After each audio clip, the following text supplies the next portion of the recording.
Assalamualaikum warahmatullahi wabarakatuh. Nama saya Dika Daniswara, saya dari Akuntansi B.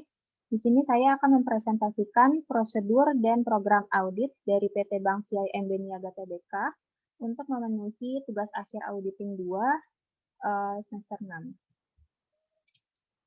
Jadi di sini materi yang akan kita bahas, yang pertama ada gambaran umum KAP Tanudi Reja, Wibisana Rintis dan Rekan. Terus kemudian ada gambaran umum PT Bank CIMB Niaga Tbk. Yang ketiga ada tinjauan pustaka, dan yang keempat ada pembahasannya. Pertama kita masuk ke gambaran umum KAP Tanudi Reja, Wibisana Rintis dan Rekan. Di sini ada sejarah dari KAP. Di tahun 1938 KAP Dr. Randus Tan Eng Un terbentuk. Kemudian tahun 1965 KAP Dr. Randus Tan Eng Un berubah nama menjadi KAP Dr. Randus Hadi Sutanto. Di tahun 1971 mereka memasukkan hubungan korespondensi dengan Price Waterhouse. Tahun 1990 mereka mengubah namanya lagi menjadi KAP Dr. Randus Hadi Sutanto dan Rekan. Di tahun yang sama mereka memasukkan kemitraan dengan Price Waterhouse.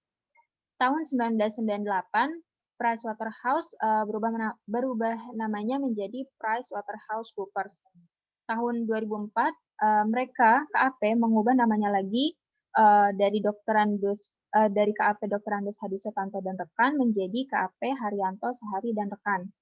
Tahun 2010 mereka mengubah namanya lagi dari KAP Haryanto Sahari dan Rekan menjadi KAP Tanudi Reja, Wibisana dan Rekan. Kemudian tahun 2015 mereka mengubah namanya lagi dari KAP Tanudi Reja, Wibisana dan Rekan menjadi KAP Tanudi Reja, Wibisana Rintis dan Rekan. Di sini ada profil dari KAP. KAP Tanudi Reja, Wibisana Rintis dan Rekan ini adalah firma anggota Indonesia dari jaringan PwC Indonesia. Mereka berlokasikan di World Trade Center Jakarta atau tepatnya di Kuningan, Jakarta Selatan. Di Indonesia, mereka terdiri dari lebih dari 2.500 karyawan, termasuk di dalamnya 67 partners dan technical advisors. Kemudian kita masuk ke gambaran umum dari PT Bank CIMB Niaga Tbk. Untuk sejarah perusahaannya, tahun 1995, CIMB Niaga berdiri dengan nama Bank Niaga.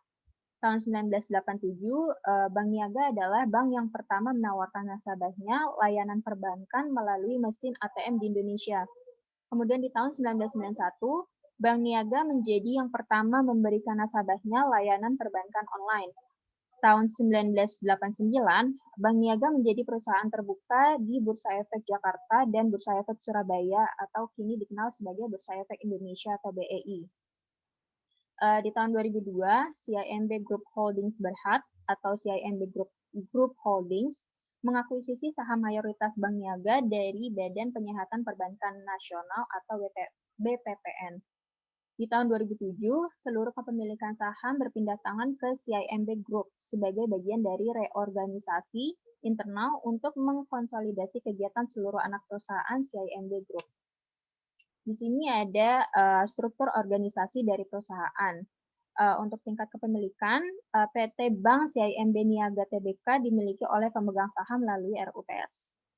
Terus untuk tingkat penetapan arah strategi dan kebijakan perusahaan, itu terdiri dari Presiden Komisaris, Deputi Presiden Komisaris, dan Komisaris. Untuk tingkat implementasi operasi dan manajemen terdiri dari Presiden Direktur CEO atau Chief Executive Officer, Internal Audit, serta Deputi Internal Audit. Di sini ada pemegang saham perusahaan. Untuk pemegang saham lebih dari 5% itu dipegang oleh CIMB Group SDN BHD melalui trading. Tahun 1 Januari 2020 mereka memegang sebesar 91,48%.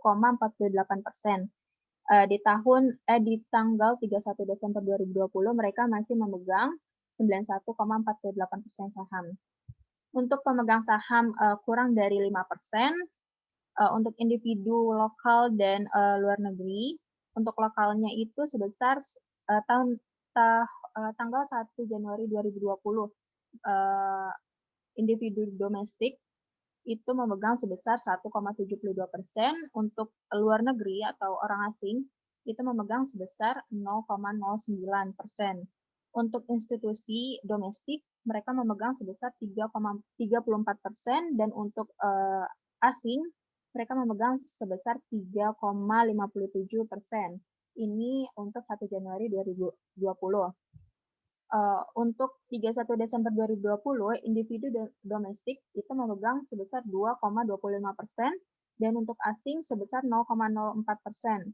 Untuk institusi domestik itu memegang sebesar 2,04%, dan untuk asing 3,40%. Di sini ada Dewan Direksi dan Dewan Komisaris dari PT Bank CIMB Niaga Tbk. Untuk Dewan Komisaris, Presiden Komisarisnya adalah Tengku Dato Sri Zafrul Tengku Abdulaziz. Untuk Wakil Presiden Komisarisnya itu ada Glenn Muhammad Surya Yusuf. Untuk Komisaris Independennya ada Zulkifli Muhammad Ali. Komisaris Independennya juga ada Prinoto Widikdo. Komisaris Independennya juga ada Jeffrey Khairupan, dan komisarisnya ada David Richard Thomas. Untuk Dewan Direksi itu Presiden Direkturnya ada Tigor M. Sihaan. Untuk Direktur itu ada Rita Mas'un, Megawati Sutanto, Vera Handajani, John Simon, Lani Darmawan, Panji Jajanegara, Hedi Lapian. Terus untuk Direktur Kepatuhan atau Independen itu ada Francisca Uwi.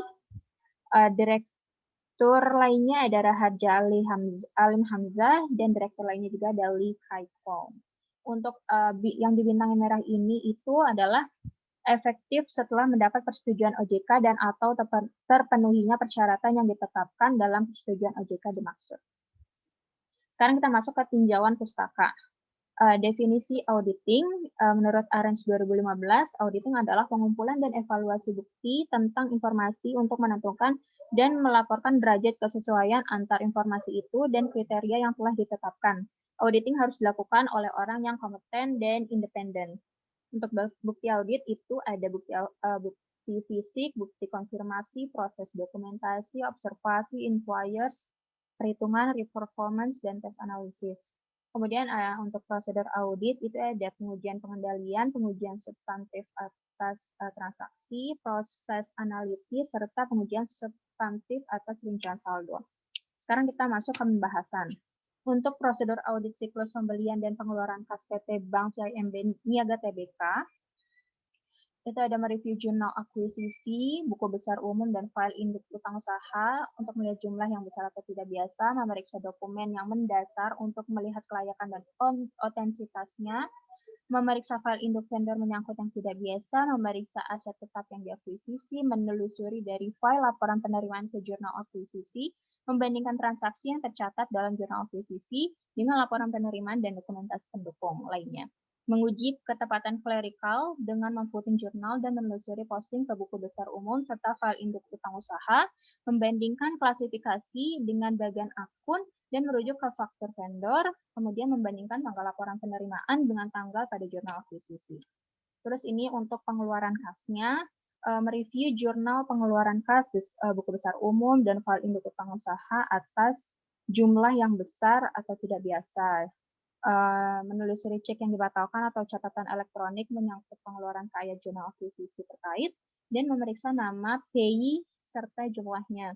Memeriksa dokumen pendukung sebagai bagian dari pengujian akuisisi, merekonsiliasi pengeluaran kas yang tercatat dengan pengeluaran kas pada laporan bank atau bukti pengeluaran kas, membandingkan cek yang dibatalkan, kemudian menyiapkan bukti pengeluaran kas, menguji keakuratan klerikal, membandingkan klasifikasi dengan bagian akun, terus membandingkan tanggal pada cek yang dibatalkan. Di sini ada prosedur analitis untuk pengeluaran. Ini hampir sama dengan program auditnya. Di sini prosedur analitisnya membandingkan saldo akun beban yang berhubungan dengan akuisisi dengan tahun sebelumnya. Salah saji yang mungkin terjadi itu salah saji utang usaha dan beban.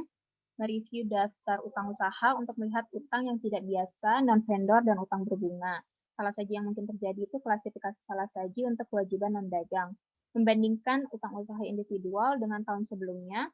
salah saji yang mungkin terjadi itu akun yang tidak tercatat atau tidak ada atau salah saji. Kemudian menghitung rasio seperti pembelian dibagi dengan utang usaha dan utang usaha dibagi dengan kewajiban lancar. Salah satu salah saji yang mungkin terjadi itu akun yang tidak tercatat atau tidak ada atau salah saji. Di sini ada prosedur analitis untuk kas dan instrumen keuangan PT Bank CIMB Niaga Tbk. Di sini untuk kasnya memput daftar cek yang beredar dan pembayaran elektronik serta deposit dalam perjalanan, penerimaan dan pengujian konfirmasi bank, penerimaan dan pengujian laporan pisah batas bank, pengujian rekonsiliasi bank, pengujian yang diperluas dari rekonsiliasi bank, bukti kas, pengujian quitting, kemudian untuk penerimaan kasnya, menghitung kas di tangan pada hari terakhir tahun berjalan, dan selanjutnya menelusuri deposit dalam perjalanan dan menjurnal penerimaan kas, menelusuri deposit dalam perjalanan ke laporan bank periode selanjutnya atau laporan pisah batas bank. Untuk pengeluaran kasnya, menghitung kas di tangan pada hari terakhir tahun berjalan, kemudian menelusuri cek yang beredar ke laporan bank periode sebelumnya. Di sini untuk instrumen keuangan, prosedur auditnya itu ada memput schedule aktivitas investasi, menentukan saldo akhir, konfirmasi kepada broker dealer, inspeksi fisik sekuritas, menginspeksi perjanjian yang mendasari, memverifikasi klasifikasi yang tepat pada catatan kaki, memeriksa transaksi tertentu, mendekati akhir tahun, dan nasihat broker terkait, memverifikasi harga pasar yang ditetapkan, mempertimbangkan penggunaan jasa spesialis untuk menguji estimasi nilai wajar, mempertimbangkan apakah diperlukan penurunan nilai kerugian, memeriksa dokumen dan kontak yang mendasari, mengkonfirmasi syarat-syarat yang signifikan dengan pihak terkait, mereview notulen rapat dewan untuk menentukan apakah sekuritas yang digadaikan sebagai agunan. Di sini ada prosedur analitisnya, hampir sama dengan prosedur analitis dari pembelian dan pengeluaran kas. Saya rasa sekian dari saya. Kurang lebihnya mohon maaf. Wassalamualaikum warahmatullahi wabarakatuh.